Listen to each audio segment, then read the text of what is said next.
हम लोग पढ़ते हैं क्या जी, भारत की स्थिति एवं अस्थिति,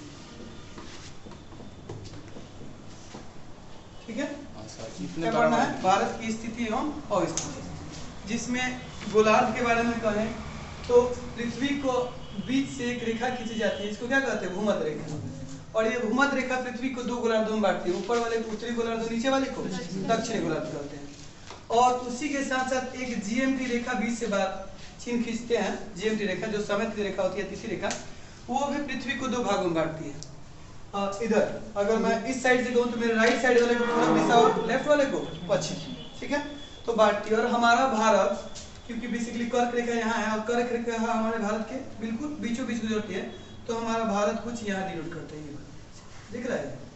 अतः भारत की स्थिति और अवस्थिति पूछे कि भारत पूरे पृथ्वी पे कहाँ स्थित है, तो याद रखिएगा कि इधर से तो उत्तरी गोलार्ध और इधर से पूर्वी देशांतर, तो उत्तरी गोलार्ध एवं पूर्वी देशांतर, या फिर आप कह सकते हो उत्तरी पूर्वी गोलार्ध, क्योंकि ये गोला का आधा हिस्सा है। तो गोलार्ध पूछे तो उत्तरी पूर्वी गोलार्ध में, और अगर पूछे अक्षांश और देशांतर में तो किस अक्षांश में, उत्तरी अक्षांश में, और देशांतर में पूर्वी देशांतर में, ठीक है। तो अब यहाँ से चलते हैं, तो समझ में आ गया ना यहाँ तक। अब यहाँ ध्यान देते हैं, तो अगर मैं यहाँ नीचे से शुरू करता हूँ तो ये भारत की क्या है, ये भारत की क्या है, मुख्य भूमि है, मुख्य भूमि है। और मुख्य भूमि के कौन सा छोर है, भारत की तरफ से देखें तो भारत का दक्षिण छोर है। तो ये कितने डिग्री पे स्टार्ट होता है, ये स्टार्ट होता है 8 डिग्री 4 मिनट। लेकिन ये बेसिकली क्या है कि विषुवत रेखा के ऊपर है, इसी कारण से इसको अगर ध्रुव लिखना होता है तो हम क्या लिखते हैं यहाँ पे, उत्तरी ध्रुव लिखे तो, या फिर उत्तरी अक्षांश, क्या लिखते हैं, उत्तरी अक्षांश। अक्षांश क्यों, क्योंकि ऊपर में है तो उत्तरी अक्षांश, नीचे होगा तो दक्षिणी अक्षांश। ठीक इसी प्रकार यहाँ पे भारत का जो जहाँ समाप्त होता है, ये मुख्य भूमि की बात कर रहा हूँ, ये होता है 37 डिग्री 6 मिनट। क्या होगा, उत्तरी अक्षांश की दक्षिणी अक्षांश, तो ये भी होगा उत्तरी अक्षांश। क्या होगा, उत्तरी अक्षांश। समझने में कोई तकलीफ नहीं होना चाहिए। लेकिन भारत स्टार्ट यहाँ से नहीं होता है, क्योंकि भारत का ये जो आपको दिख रहा है ये छोटा छोटा पॉइंट, ये भारत का हिस्सा, इसका नाम है अंडमान निकोबार, और ये भारत में ही है। और तब भारत स्टार्ट इसके यहाँ से होता है। तो यहाँ के जो नाम होता है, इस क्षेत्र का नाम, ये स्टार्ट होता है 6 डिग्री 4 मिनट। और यहाँ भी क्या होगा, उत्तरी अक्षांश। क्यों, क्योंकि 0 से ये ऊपर है उत्तरी अक्षांश, ठीक है। चलिए अब अगर हम देशांतरीय रूप से देखें भारत का विभाजन, तो देशांतरीय रूप से भारत स्टार्ट यहाँ से होता है, ये यहाँ से होता है, और इसको कहते हैं पश्चिमी देशांतर। तो ये जो स्टार्ट होता है ये होता है कितना, 68 डिग्री 7 मिनट। और देशांतर के रूप में देखें तो इसके क्या है, पूरब में है, इसके क्या है, पूरब में है। भारत का ये पश्चिमी हिस्सा है, लेकिन जीएमटी के कहाँ है, पूरब साइड में है। तो यहाँ पे क्या लिखेंगे, पूर्वी देशांतर। क्या लिखेंगे, पूर्वी देशांतर, क्योंकि ये जीएमटी के पूर्व, इसीलिए यहाँ पे पूर्वी देशांतर लिखा जाता है। लेकिन भारत की तो पश्चिम है, तो यहाँ याद रखिएगा कि पूर्वी ही होगा, पश्चिमी मत डाल दीजिएगा, क्योंकि देशांतरीय की रेखा की बात कर रहा है। और ये जो बीच की जीएमटी रेखा खींच जाती है, इसके राइट साइड में अगर मैं ऐसे घुमाऊं तो इसके राइट साइड में क्या होगा, पूर्व, और लेफ्ट साइड में पश्चिम। मतलब उत्तर की तरफ मुंह अगर करके मैं खड़ा होता हूँ तो मेरा दाहिना हाथ किस तरफ होगा, पूरब की तरफ, और बायां हाथ पश्चिम की तरफ। आप जाके चेक कर लीजिए, ठीक है। और यहाँ भारत का देशांतरीय अंतिम विस्तार होता है। अगर पूरब से कहूँ तो यहाँ पर खत्म होता है, लेकिन इस साइड से काउंट होता है तो शुरू यहाँ से होता है, खत्म यहाँ होता है। तो यहाँ जहाँ खत्म होता है ये होता है 97 डिग्री 25 मिनट। कौन सा देशांतर, पूर्वी देशांतर, पूर्वी देशांतर। समझने में कोई दिक्कत नहीं ना है। अब ये जो स्थान का मैंने लिखा है, इस स्थान का एक पार्टिकुलर नाम दिया गया है। इस स्थान का क्या दिया गया है, एक पार्टिकुलर नाम, मतलब एक नाम दिया गया जिस नाम से हम इसको क्या करेंगे, पहचानेंगे। तो पहले भारत की मुख्य भूमि का नाम देख लेते हैं, उसके बाद क्या करेंगे, अन्य क्षेत्र का नाम जानेंगे, ठीक है। तो ये भारत की मुख्य भूमि जहाँ से स्टार्ट होती है, इसका नाम दिया गया है कन्याकुमारी। ये कौन सा अंतिम छोर है, अगर राज्य के रूप में देखिए तो कन्याकुमारी। और ये किस राज्य में स्थित है, राज्य का कहें तो तमिलनाडु में। कहाँ है, तमिलनाडु राज्य में स्थित है। और इसी का एक और नाम जो कि पुर्तगालियों के द्वारा दिया गया है वो नाम है कैप केमोरिन। क्या नाम है? Cap Comorin. ठीक है। अब यहाँ ध्यान दीजिएगा, ध्यान देने योग्य थोड़ा सा बात यह है कि इसको कैप क्यों कहा जाता है। कभी कभी सवाल में पूछता है कि कैप केमोरिन में कैप का अर्थ क्या होता है। कैप केमोरिन को केमोरिन अंतरिप भी कहा जाता है। तो कैप केमोरिन क्या होता है ध्यान रखिए, मैं आपको यहाँ बता दें। देखिए जल है ना जी, तो यहाँ भूमि का निकला हुआ वो नुकीला भाग, भूमि का निकला हुआ वो नुकीला भाग। कैप का हिंदी होता है अंतरिप। अंतरिप का मतलब कि किसी भी भूभाग का अंतिम क्षेत्र, अंतरिप कहते हैं। तो किसी भी भूमि का निकला हुआ नुकीला भाग जो तीन तरफ से जल से गिरा हो, कितने तरफ से जल से गिरा हो? तीन साइड। जैसे यहाँ से भी जल से गिरा हो, नीचे से भी जल से गिरा हो और इस साइड से भी। इसको क्या कहते हैं? कैप कहते हैं। इसको क्या कहते हैं? कैप। और इस जगह का नाम केमोरिन है। कन्याकुमारी को पुर्तगाली क्या कहते थे? केमोरिन कहते थे, इसलिए इसका नाम क्या है? Cap Comorin. और आपने देखा होगा कि केप ऑफ गुड होप भी कहा जाता है आशा अंतरिप, जो कि अफ्रीका में है। तो वो भी क्या है? उस भूभाग का सबसे निचला कोनिला क्षेत्र है जो तीन तरफ से क्या है? जल से घिरा हुआ है। क्लियर? आगे चलते हैं। तो ये तो हो गया भारत के मुख्य भूमि का उत्तरतम क्षेत्र का नाम। अब मुख्य भूमि की दक्षिणतम क्षेत्र का नाम जाने। तो ये नाम होता है आपका इंदिरा कौल। क्या नाम होता है? इंदिरा कौल। ठीक है। तो ये होता है मुख्य भूमि का। अब आते हैं मुख्य भूमि के पूर्वोत्तर देशांतर का नाम और पश्चिमोत्तर देशांतर का नाम। तो इस पूर्वोत्तर देशांतर के नाम याद रखिए, क्योंकि ये बार बार कहता है, क्योंकि आपको पहले किताबों में आपने याद किया होगा सर्करिक रेखा भारत पाकिस्तान के बीच बॉर्डर करती है। बट मैं आपको बता दूं कि सर्करिक रेखा भारत और पाकिस्तान के बीच बॉर्डर का निर्धारण नहीं करती है, क्योंकि वो विवाद का विषय है। तो कभी कभी ये भी सवाल पूछेगा कि भारत और पाकिस्तान के बीच में किस रेखा पे विवाद चलता है, तो सर्करिक पे। पाकिस्तान कहता है कि सर्करिक ही है, लेकिन हम नहीं मानते सर्करिक है। हमारी अंतिम बिंदु क्या है? उसका नाम है गोरमोता या गुहार मोती। क्या नाम है? गोरमोता। मैं लिख रहा हूँ यहाँ, देखिए गोरमोता या गुहार मोती। ठीक है, इतना समझ में आप लोगों को बात। चलिए तो आते हैं पूर्वी देशांतर का नाम। तो इसका नाम जानते हैं क्या है? क्योंकि इसका नाम याद करना बड़ा आसान चीज है, इसमें कोई पहाड़ तोड़ने वाला बात नहीं है। तो इसका नाम ऐसे आप याद कर सकते, क्योंकि पूछता एक कीवी फल होता है, आप जानते हैं। जब आपको डेंगू वगैरह हो जाता है ना, तो वो फल आप कहा जाता है खाने के लिए। वो क्या होता है? रोग प्रतिरोधक क्षमता को बढ़ा देता है। तो वो फल सबसे ज्यादा होता है कहाँ? अरुणाचल प्रदेश में। भारत का पूछता है कि कौन सा राज्य कीवी फल ज्यादा लगाता है, उगाता है, तो अरुणाचल प्रदेश है। तो यही के लोग क्या करते हैं? कीवी खा के यहाँ थूक देते हैं। ऐसा कुछ है नहीं, मतलब याद करने के लिए कीवी खा के यहाँ थूक देते हैं। अच्छा, इस क्षेत्र का नाम क्या है? कीवीथू। क्या नाम है? कीवीथू। आप यहाँ से एक और क्वेश्चन मैं आपको बताता हूँ। कभी पूछे कि सबसे पहले भारत के कौन से स्थान पे, सबसे पहले भारत के कौन से स्थान पे सूरज उगता है, तो अगर स्थान की बात करें तो कीवीथू होगा। स्थान की बात करें तो कीवीथू। और ये कीवीथू किस राज्य में है? ये स्थित है अरुणाचल प्रदेश में। कहाँ है? अरुणाचल प्रदेश में है। तो इससे कंफ्यूज मत होइएगा। तो अरुणाचल का मतलब होता है अरुणा का आंचल, मतलब सूर्य का आंचल, जहाँ सूर्य पहली बार उगे। और ये जो गुहार मोती या गौर मोता है, ये कहाँ स्थित है? ये स्थित है गुजरात में। कहाँ स्थित है? कहीं सोचने की दिक्कत। और सबसे उत्तरी क्षेत्र जो इंदिरा कौल, ये कहाँ है? पहले जम्मू एंड कश्मीर में था, अब कहाँ चला गया है? लद्दाख में। कहाँ चला गया है? लद्दाख में। कोई दिक्कत? ओके। अब आते हैं कि ये तो मुख्य भूमि के हमने चारों सीमा लिख दी कि कहाँ कहाँ अंतिम छोर है, पूर्वी, पश्चिमी, उत्तरी, दक्षिणी। लेकिन अब हम आते हैं कि भारत का जो अंतिम छोर है वो कौन सा है। क्योंकि देखिए ये भारत का अंतिम छोर नहीं है। भारत का अंतिम छोर क्या है? ये अंडमान निकोबार का ये लास्ट आइलैंड, इसको हम कहते हैं ग्रेट निकोबार। क्या कहते हैं इसको? ग्रेट निकोबार।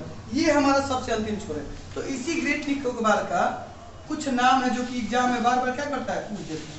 तो इसका सबसे पहला नाम है इंदिरा पॉइंट।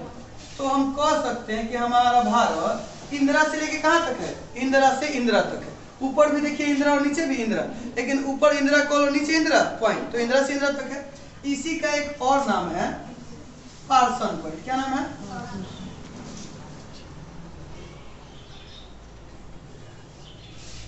तथा इसका तीसरा नाम है पिगमेलियन पॉइंट। क्या नाम है? Pygmalion point. क्या नाम है? Pygmalion point. क्लियर? और इसका एक अन्य नाम है लाचिन हिंग। क्या नाम है? लाचिन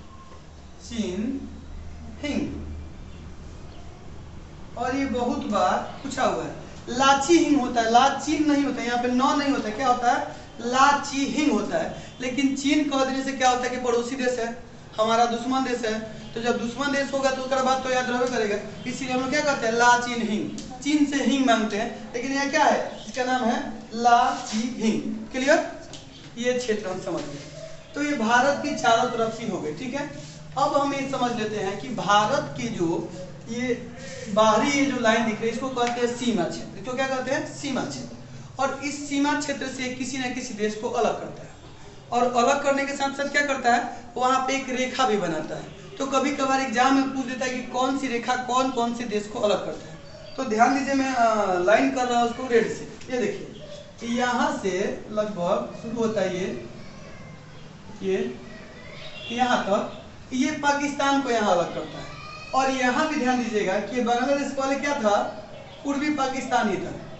तो यहाँ भी एक रेखा बनी है जो किसको अलग करती है? बांग्लादेश को। क्योंकि मैंने इसको मार्क भी किससे किया है? रेड से मार्क किया है। रेड से मार्क करने का दो कारण है, क्योंकि इस रेखा का निर्धारण जिसने किया था ना, उसका नाम था रेडक्लिफ। क्या नाम का था? Sir Cyril Radcliffe. याद रखिएगा, बार बार पूछता है, सर सिरिल रेडक्लिफ। इन्होंने क्या किया था? भारत और पाकिस्तान का बंटवारा किया था। इनके बारे में जान लीजिए। इंग्लैंड में रहने वाला व्यक्ति था, भारत में कहाँ है कहाँ नहीं कुछ नहीं जानता था। एक बुलाएगा क्या, तुम सीमा का निर्धारण करो। अपने हिसाब से सीमा का निर्धारण किया। उस समय सीमा का जानते निर्धारण कैसे किया था? किसी किसी के घर के बीच कर दिया था कि आधा घर पाकिस्तान में आधा घर भारत में। ऐसा सिचुएशन था। इनका नाम क्या था? Sir Cyril Radcliffe. दिमाग तो था नहीं। इसी तरह इसी कारण क्या होता है? इन दोनों रेखाओं को क्या कहते हैं? इन दोनों रेखाओं को, पाकिस्तान और बांग्लादेश को अलग करने वाली रेखाओं को क्या कहते हैं? रेडक्लिफ रेखा। क्या कहते हैं? रेडक्लिफ रेखा। क्लियर? और ये भी क्या होगा? रेडक्लिफ रेखा ही, क्योंकि जब पाकिस्तान का बंटवारा हुआ था तो रेडक्लिफ नहीं किया था, और उन्हीं के नाम पे उस रेखा का नाम रख दिया गया था। तो ये था पश्चिमी पाकिस्तान और ये था पूर्वी पाकिस्तान, जिसको 1971 के युद्ध में इंदिरा गांधी के द्वारा तोड़ के क्या बना दिया गया? बांग्लादेश बना दिया गया। और हमने बांग्लादेश का सहयोग किया था, क्योंकि बांग्लादेश के शरणार्थी लाखों के लाख भारत में आ गए थे। ठीक है, आज ना ही पता है तो जाके गदर मुंह में देखिए बरखा डायरेक्ट मारा इसने। ठीक है, आगे चलते हैं, ध्यान दीजिए। तो ये तो हमने बांट दिया किसको किसको? पाकिस्तान और भारत को। वैसे ही एक रेखा यहाँ भी खींची गई है जो भारत को क्या करती है? चीन से अलग करती है। किससे अलग करती है? भारत को चीन से अलग करती है। मैं इसको हरा से मार्क करता हूँ, ध्यान दीजिए। मैं इसको किससे मार्क करता हूँ? हरा से। ये यहाँ है और यहाँ कुछ क्षेत्रों में छूटा है ये। तो ये ऊपर कौन सा देश है जी? ऊपर जो देश है उसका नाम है चीन। यहाँ पे क्या है? यहाँ पे है चीन। ठीक है, तो ये जो आपको ग्रीन वाली रेखा दिख रही है, ये रेखा क्या करती है? भारत और चीन को अलग करती है। और इस रेखा का नाम है मैकमोहन रेखा। क्या नाम है? मैं लिख दे रहा हूं यहाँ पे,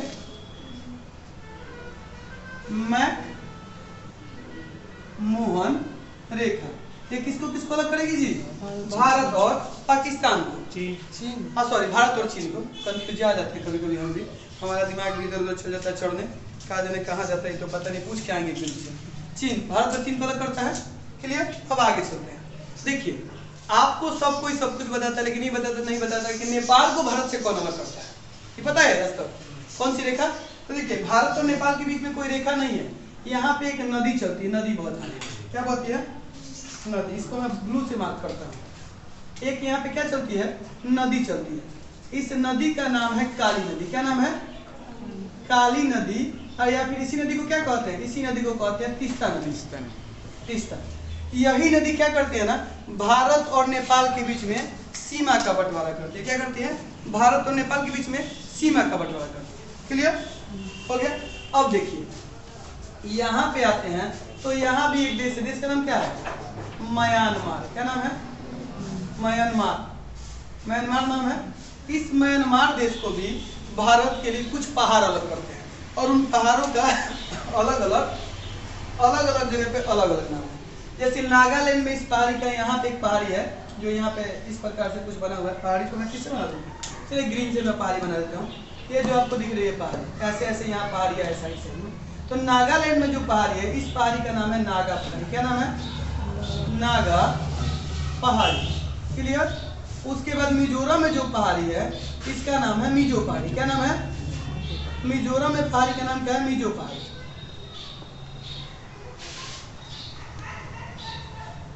ठीक है। और वैसे ही जब आप आते हैं किसमें, मणिपुर में, तो मणिपुर में कौन सी पहाड़ी है? देखिए ये मिजो पहाड़ी यहाँ नहीं, सॉरी, मिजो पहाड़ी मिजोरम है, ये वाली पहाड़ी है मिजो पहाड़ी। ये वाली पहाड़ी कौन सी है? मैं इसका यहाँ नाम लिखता हूँ, मिजो पहाड़ी। और मणिपुर यहाँ बीच में होता है, तो मणिपुर में जो पहाड़ी है उसका नाम है मणिपुर हिल्स। क्या नाम है? मणिपुर हिल्स। क्या नाम है? मणिपुर हिल्स कहा जाता है। ये 3-4 पहाड़ियां है। और यहाँ पे जो अरुणाचल प्रदेश में ये जो पहाड़ी है, मैं इसका नाम इसको मार्क करता हूँ रेड से। ये अरुणाचल प्रदेश में जो पहाड़ी है जिसका म्यांमार अलग होता है, इसका नाम जानते हैं क्या है? उठा पटक, पटकई बूम। क्या नाम है इसका? इसका नाम है पटकई बूम। तो अगर मैं देखूं कि म्यांमार को अलग करने वाली, तो ये हिमालय का एक्सटेंशन भाग है, बृहद हिमालय का जो इधर बढ़ते आता है उसी का एक्सटेंशन भाग क्या है? आपका अंडमान निकोबार जो पानी के अंदर जो पहाड़ उठा हुआ है और उसी के क्षेत्र कुछ बाहर निकले हुए जिससे वो दिखाई देता है। तो सबसे पहले कौन अलग करता है म्यांमार को अरुणाचल प्रदेश से? पटकाई बूम। म्यांमार को नागालैंड से नागा पहाड़ी, म्यांमार को मणिपुर से मणिपुर हिल्स, और म्यांमार को मिजोरम से मिजो पहाड़ी। क्लियर? ये क्लियर हो गया? हुआ कि नहीं हुआ? ये अलग हो गया। अब आते हैं, क्योंकि ये तो स्थलीय था तो स्थलीय को हमने अलग कर दिया। अब आते हैं जलीय में। एक भूटान रह गया है ना, तो भूटान को ऐसे ही हमने माप के रख दिया क्या भूटान है, तो समझिए कि भारत या भूटान क्या है, वो सब भारत के साथ चलता है, भारत के साथ कोई वीजा वूजा नहीं लगता है, भूटान में आराम से जा सकते हैं, तो फायदा है। अब यहाँ ध्यान देते हैं हम, यहाँ पे ये जो आपको दिख रहा है ना, ये श्रीलंका, और इसके बीच में क्या है? जल है। तो भारत और श्रीलंका को जो जल संधि अलग करती है, इसका नाम क्या है? पाक जल संधि। क्या नाम है? पाक जल संधि। क्लियर? और जब जल संधि पे हम आ ही गए हैं तो जल संधि को अच्छे से समझ लेते हैं। तो याद रखिए कि भारत में बहुत सारी जल संधियां हैं। भारत में बहुत सारी क्या? 4-5 जल संधियां, 4-5 चैनल्स हैं। तो इस जल संधि और चैनल से भी कुछ क्वेश्चन आपसे पूछ देता है कि कौन कौन सी जल संधि किसको किसको अलग करती है, क्योंकि यहाँ पे जल संधि पाए हैं तो इसको समझना जरूरी है। तो याद रखिए जल संधि और चैनल दो होते हैं। क्या होते हैं? जल संधि और चैनल दो होते हैं। जल संधि और चैनल ये दो होते हैं। चैनल उन जल क्षेत्रों को कहा जाता है जो कैसी हो? चौड़ी हो। कैसी हो? चौड़ी हो, और जिससे जहाज आसानी से आ जा सके। जिससे क्या हो? जहाज आसानी से आ जा सके। चौड़ी और क्या हो? गहरी हो। उसको क्या कहेंगे? जहाज आसानी से आ जाए, उसको कहेंगे चैनल। और वही जल संधि, देखिए यहाँ भी जल संधि है, वही जल संधि से कोई जहाज पार ना हो और वो क्या हो? गहरी ना हो, जो चौड़ी भी ना हो और क्या हो? चौड़ी ना हो तो मतलब क्या होगा? संकीर्ण होगा। संकीर्ण हो और जहाज यहाँ से आ जा ना सके, जहाज आ जा ना सके, आगे फंस जाए, आगे क्या हो जाए? फंस जाए, उसको क्या कहेंगे? उसे कहेंगे जल संधि। ठीक है। तो अब जल संधि के बारे में जान लीजिए और चैनल के बारे में। तो भारत के कुछ महत्वपूर्ण क्षेत्रों को कुछ महत्वपूर्ण क्षेत्रों से अलग करते हैं, हमको जल संधि को ध्यान दीजिए। यहाँ एक छोटा सा द्वीप है, इस द्वीप का नाम है सुमात्रा द्वीप। क्या है? सुमात्रा द्वीप। क्या नाम है? सुमात्रा द्वीप। और सुमात्रा द्वीप और भारत के जो सबसे अंतिम छोर है इसका नाम है दक्षिणी अंडमान। इसको नाम क्या कहते हैं? दक्षिणी अंडमान कहते हैं। और सॉरी दक्षिणी निकोबार, या फिर इसको क्या कहते हैं? इसका एक अन्य नाम है ग्रेट निकोबार। क्या नाम है? ग्रेट निकोबार। तो इस ग्रेट निकोबार और सुमात्रा को जो चैनल अलग करती है, इसका नाम हम इसी चैनल के नाम पे क्या कर देते हैं? इसका ये जो दिख रहा है ना जल संधि, ये जो जल संधि, इसका नाम हम कहते हैं, इसको बोलते हैं ग्रेट चैनल। क्या बोलते हैं? Great channel. समझने में कोई दिक्कत नहीं होना चाहिए। चलिए आगे देखिए कि मैंने यहाँ एक और जल बनाया, दिख रहा है आप लोगों को? ये जो देखिए इसके ऊपर जो होता है ये अंडमान का क्षेत्र होता है। क्या होता है? अंडमान का क्षेत्र होता है। और जो नीचे होता है इसको क्या कहते हैं? निकोबार। देखिए नौ से नीचे और नौ से निकोबार, तो आप कंफर्म कर लीजिए कौन ऊपर कौन नीचे? निकोबार का क्षेत्र। तो ये जो ऊपर वाला होता है ना, इसको बोलते हैं कार निकोबार। क्या कहते हैं इसको? कार निकोबार। और ये अंडमान का देखिए ऊपर वाला ये उत्तरी क्षेत्र होगा, ये देखिए ये उत्तरी क्षेत्र होगा, नीचे वाला क्या होगा? दक्षिणी। तो इसको हम कहते हैं दक्षिणी अंडमान, क्योंकि क्या है? सबसे दक्षिण में है। दक्षिण अंडमान, दक्षिण अंडमान, ठीक है, दक्षिणी अंडमान। तो इसको देखिए, कार निकोबार यानी निकोबार द्वीप को अंडमान द्वीप से जो अलग करता है उसको कहते हैं कौन चैनल, इसको कहते हैं हम लोग 10 डिग्री चैनल। क्या कहते हैं? 10 डिग्री चैनल। समझने में कोई दिक्कत नहीं ना? इसको कहते हैं 10 डिग्री चैनल। क्लियर? अब इसके और ऊपर आप जाते हैं ना, तो देखिए ये जो आपका जल दिख रहा है ना, ये जल, ये भी हिस्सा भारत का था। ये जो द्वीप है ना, ये भी द्वीप भारत का था। इसका नाम था कोको द्वीप। क्या नाम था? कोको द्वीप। लेकिन भारत ने इसे म्यांमार को दान में दे दिया। क्या किया? भारत ने इसे म्यांमार को दान में दे दिया। और तो ये जो द्वीप है कोको द्वीप, अब ये म्यांमार के पास है। तो ये देखिए अंडमान है, तो अंडमान का ये नीचे वाला दक्षिणी और ऊपर वाला क्या होगा? उत्तरी होगा ना जी। तो ऊपर वाला उत्तरी अंडमान, कोई दिक्कत? तो उत्तरी वाला जो उत्तरी अंडमान है, इस उत्तरी अंडमान को इस कोको द्वीप के से अलग करती है। यहाँ भी बीच में कुछ जल है, इसको भी कहते हैं जल संधि। तो इसका नाम है कोको जल संधि। क्या नाम है इसका? लिख देना मैं यहाँ पे। इसको कहते हैं कोको जल संधि, क्योंकि ये क्या है, उतनी चौड़ी नहीं है जितनी की है चैन। क्लियर? इतना तक समझ में आ गया?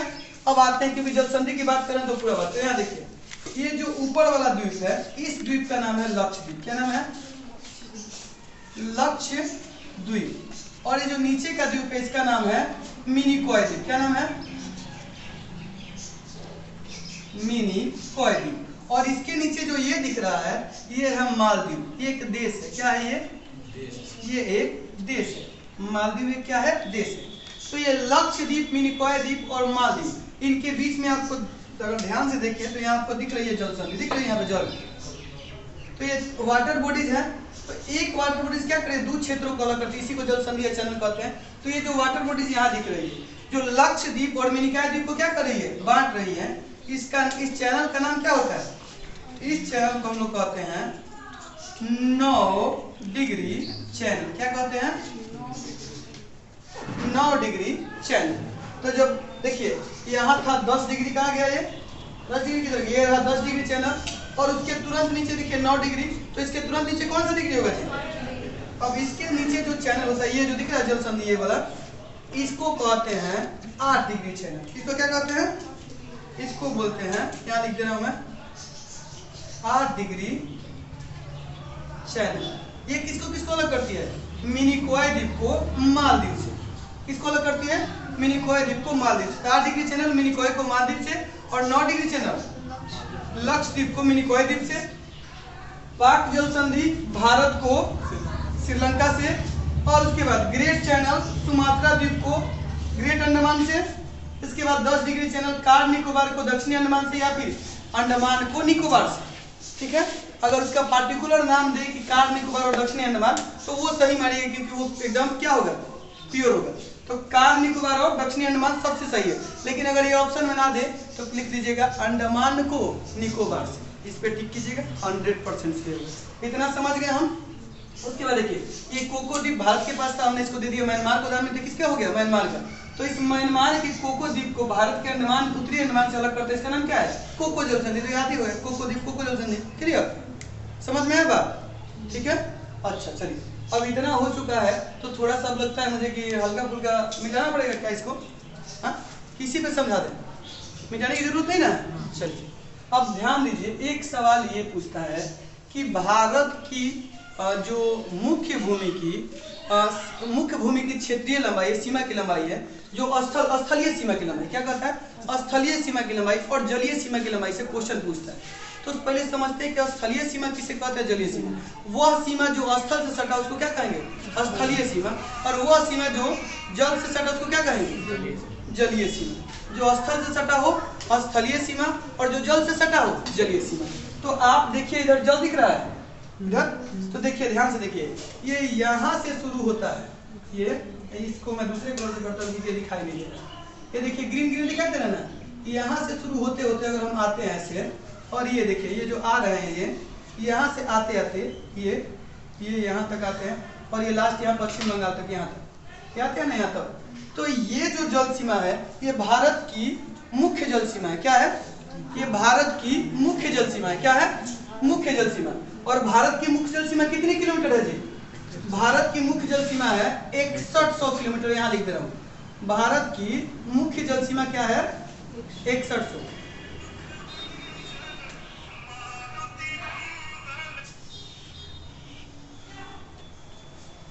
भारत की मुख्य भूमि की जो जल सीमा है कितनी है? मुख्य भूमि की जल सीमा कितनी है? 6100 किलोमीटर। कितनी है? 6100 किलोमीटर। लेकिन ये तो आपकी मुख्य भूमि की होगी, लेकिन क्या ये भी भारत का हिस्सा नहीं है? ये भारत का हिस्सा है कि नहीं है? ये भी है, ये भी है और ये इधर भी है। तो जब इनका भी मिला देते हैं, मतलब भारत की कुल जलीय सीमा की बात करें, ये तो मुख्य भूमि की जलीय सीमा हो गई, लेकिन अगर कुल जलीय सीमा की बात करें, कुल जलीय सीमा की बात करें तो ये कितना होता है? ये होता है, मैं आपको ये रेट से लिख रहा हूँ ताकि आपको समझ में आए। 75 हाँ मास्टर साहब सही बात है, 7516.6 किलोमीटर। राइट? क्या होता है? 7516.6 किलोमीटर। कंफर्म? तो मुख्य भूमि की जलीय सीमा कितनी? 6100 किलोमीटर। कितनी? 6100 किलोमीटर। और कुल जलीय सीमा कितनी है? 7516.6 किलोमीटर। हो गया। अब आते हैं कि भारत की स्थलीय सीमा कितनी किलोमीटर है। तो अगर स्थलीय सीमा की बात करूं तो देखिए रेड से लगाया गया है, तो मैं इसको ब्लू से लगाता हूँ। यहाँ ध्यान दीजिए, ये जो चल रहे हैं हम लोग, ये चले जा रहे हैं, ये भारत के क्षेत्र आराम से चलते चलते आ रही है। ये सब ये क्या है? भारत की स्थलीय सीमा है ना जी। स्थल से सटने वाले को स्थलीय सीमा कहते हैं। ये सब ये ध्यान देते जाइएगा, मैं आपको दिखा रहा हूँ। ये आपको दिखाई दे रहा है, ये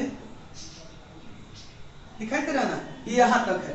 तो इसकी जो स्थलीय सीमा की कुल लंबाई है, मैं इसको मिटा देता हूँ। स्थलीय सीमा की कुल लंबाई है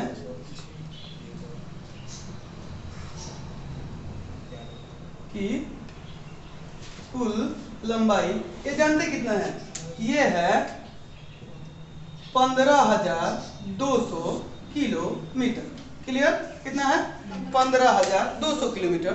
और इसमें एक और सवाल पूछ लेता है, दोनों से, जलीय से भी और स्थलीय से, कि किस देश की स्थलीय सीमा भारत के साथ सबसे लंबा सीमा साझा करती है? कौन सा देश है जो भारत के साथ सबसे लंबा सीमा साझा करता है? तो ये होता है बांग्लादेश। पता है मुझे, आप लोग के मन में चल रहा है, आपको बोलने का मन कर रहा है, लेकिन मेरे ना बोलने का आप लोग नहीं बोल रहे हैं। इसके लिए बहुत बहुत धन्यवाद, क्योंकि ये मेरी आवाज आ रही है। तो सबसे लंबी जो सीमा साझा करता है, ये करता है कौन? बांग्लादेश। कौन करता है? ये जो दिख रहा है ना, ये बांग्लादेश सबसे लंबी सीमा यही साझा करता है। कितना? 4096 किलोमीटर। कितना? 4096 किलोमीटर। क्लियर?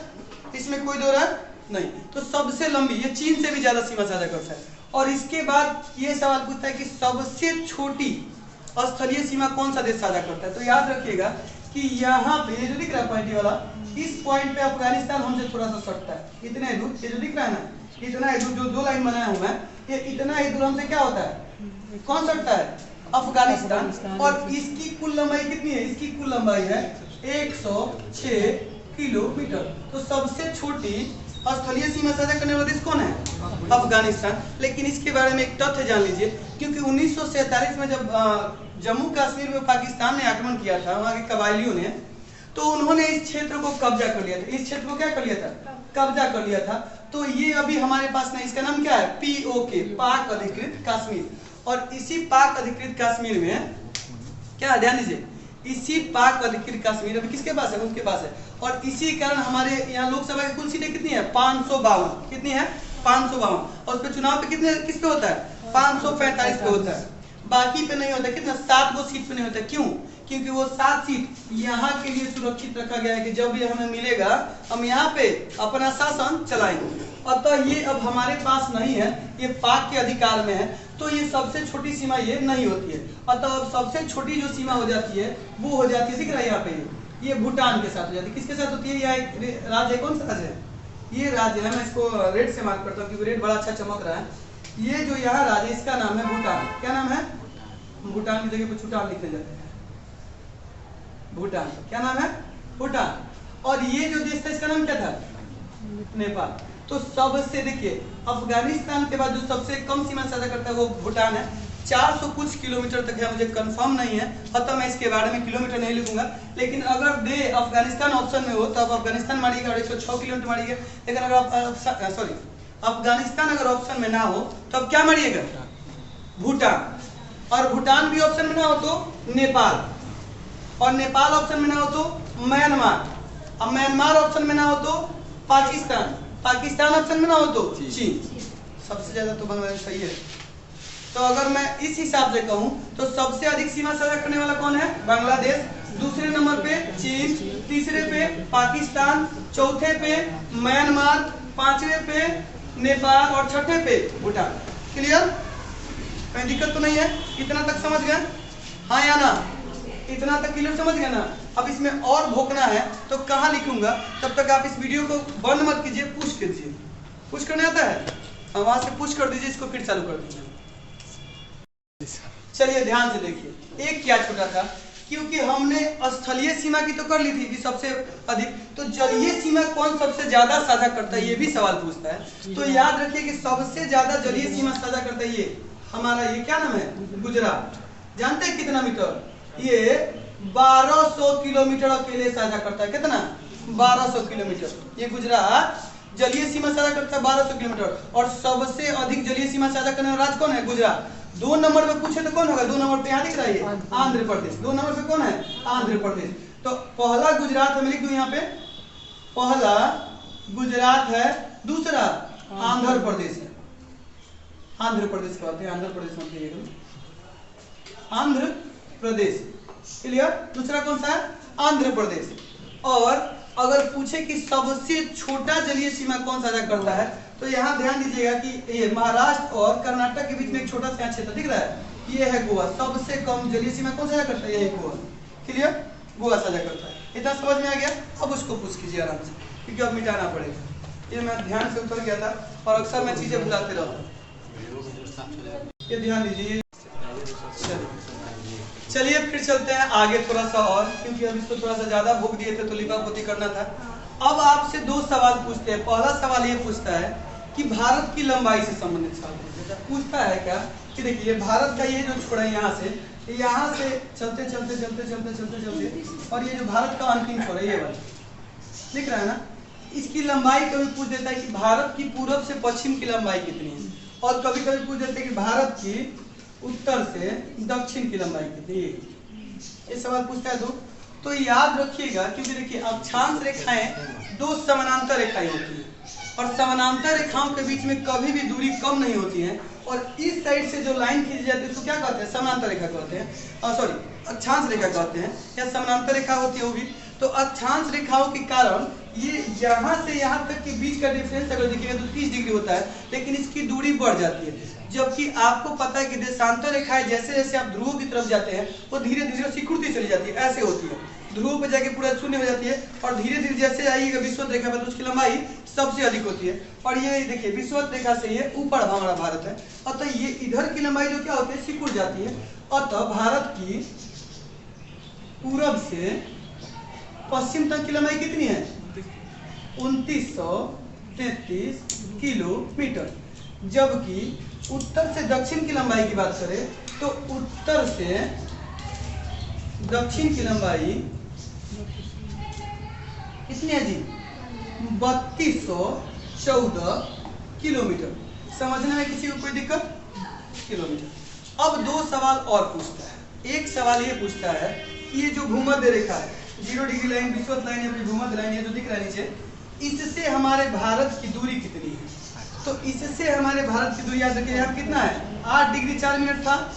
तो आपको कुछ नहीं करना है, याद नहीं करना, 876 किलोमीटर होता है, लेकिन आपको याद क्या करना है कि 8 इसमें से पकड़ लेना है, और 8 लिख देना है, फिर 7 लिख देना है, उसके बाद क्या लिख देना है? 6, और 8 7 6 लिख के उसके बाद किलोमीटर लिख देना। 3 अंक तक लिखना है, एक एक कम करके उसके बाद किलोमीटर जोड़ देना है। तो कितना होगा?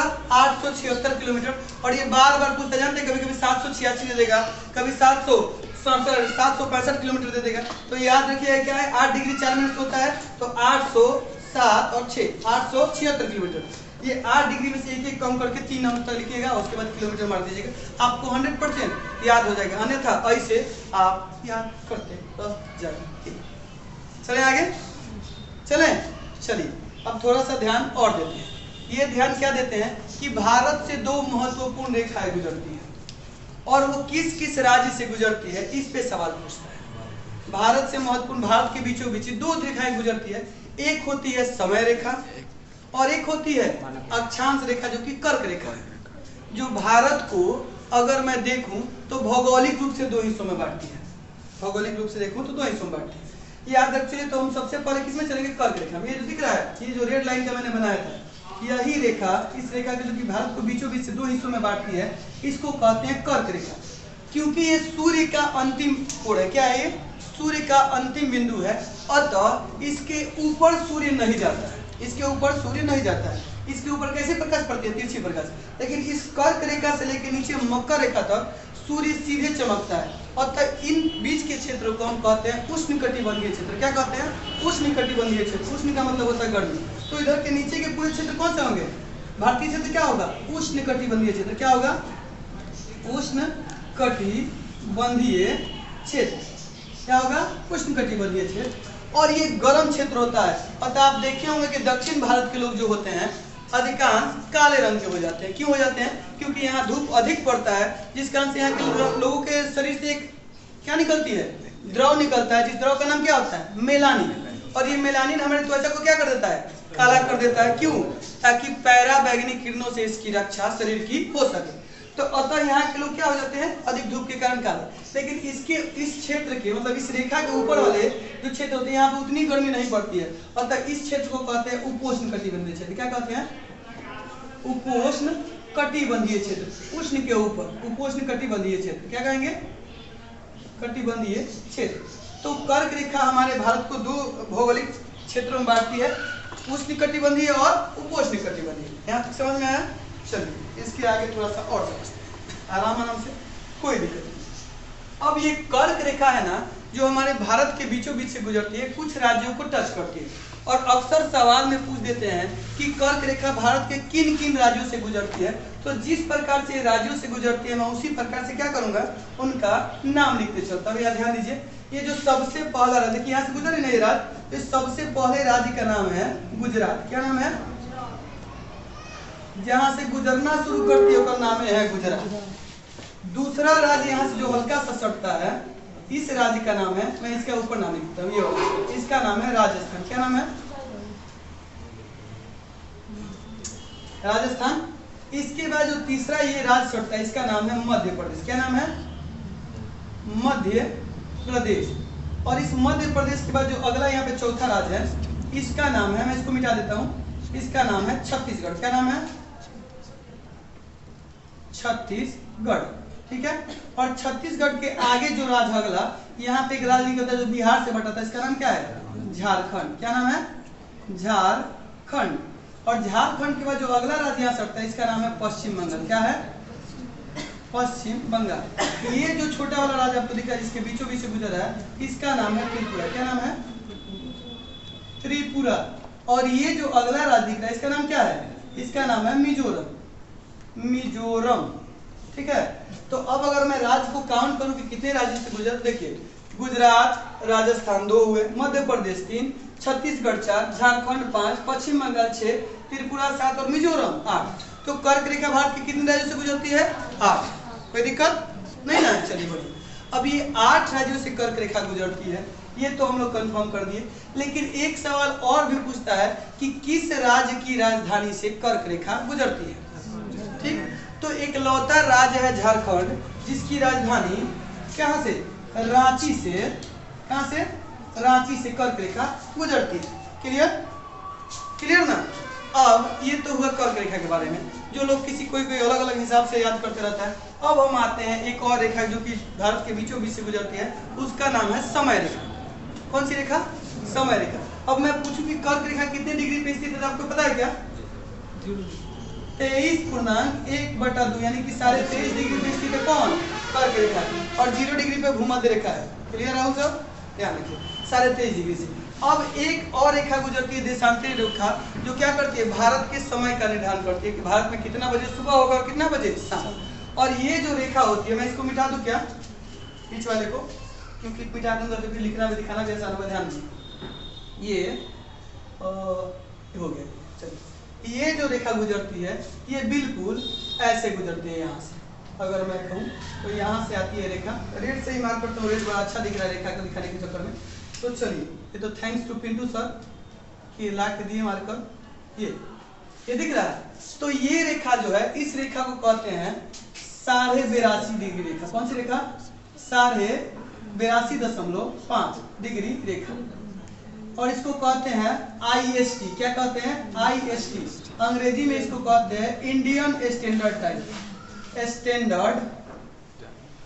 टाइम, या फिर हिंदी में कहते हैं भारतीय मानक समय रेखा। क्या कहते हैं, भारतीय मानक समय रेखा। अब इसका भी पूछ देता है कि ये कौन कौन से राज्य से होकर गुजरती है और कौन से पार्टिकुलर जगह से होकर गुजरती है। तो याद रखिए, ये भी 4-5 राज्यों से गुजरती है, 5 राज्यों से। इसका जो पहला राज्य यहाँ है, इसका नाम है यूपी। क्या नाम है, उत्तर प्रदेश। उसके बाद जो अगले राज्य में आती है, इसका नाम है MP, मध्य प्रदेश। तीसरा जो राज्य है वो है छत्तीसगढ़। कौन सा है, छत्तीसगढ़। चौथा जो राज्य है उसका नाम है उड़ीसा। क्या नाम है, उड़ीसा। और पांचवा जो राज्य है, पांचवा राज्य, इसका नाम है आंध्र प्रदेश। ठीक है, क्या नाम है, आंध्र प्रदेश। उड़ीसा और आंध्र प्रदेश, क्लियर। अब यहाँ थोड़ा सा ध्यान दीजिए, देखिए ये 5 राज्यों से होकर गुजरती है, उत्तर प्रदेश, मध्य प्रदेश, छत्तीसगढ़, उड़ीसा और आंध्र प्रदेश। लेकिन कभी कभी पूछ देता है कि समय रेखा कौन से पार्टिकुलर स्थान से गुजरती है। तो स्थान पूछ दे तो 2 स्थान के नाम आते हैं। एक आता है नैनी, कौन सा, इलाहाबाद का नैनी। और दूसरा आता है नाम मिर्जापुर,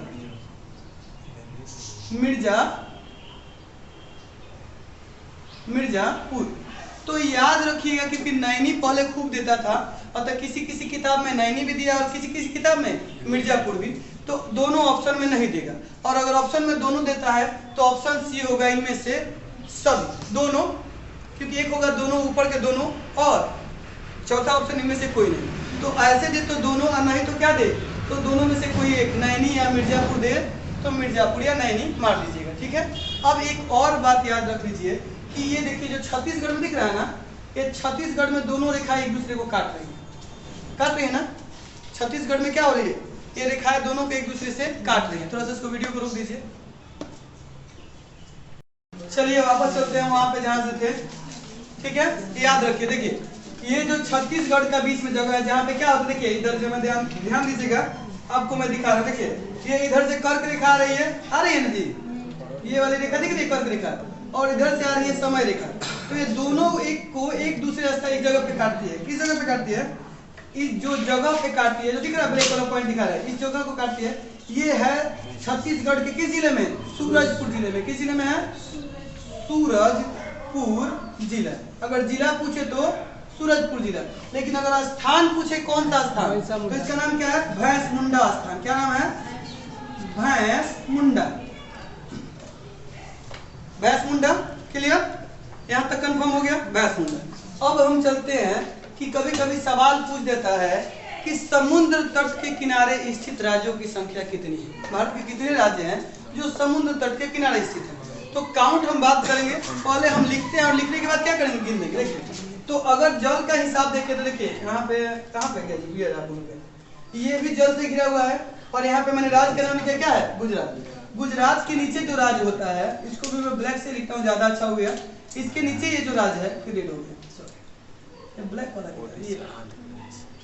इसके नीचे जो यहाँ राज्य है, इस राज्य का नाम है महाराष्ट्र। क्या नाम है, महाराष्ट्र।